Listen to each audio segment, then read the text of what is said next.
এবং এই স্লাইডটা হচ্ছে আরেকটু নিচে, যেটা হচ্ছে আমাদের একদম হার্টের প্রথম দিকে বলা যায়।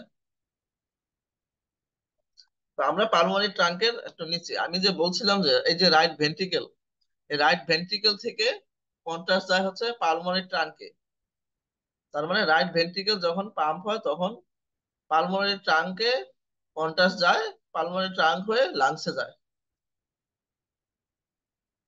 তারপর এখানে আছে left pulmonary artery, right pulmonary artery, যেটা ওই পালমোনারি ট্রাঙ্কেরই অংশ।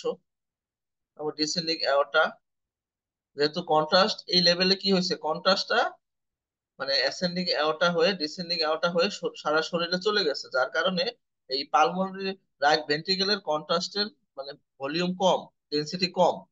আর এই এই এই লেভেলে ডেনসিটিটা বেশি, মানে অ্যাওর্টা লেভেলে।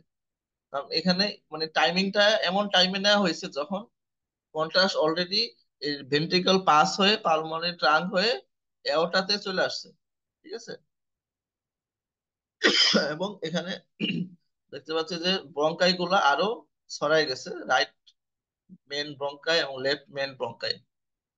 এটা হচ্ছে ইসোফেগাস।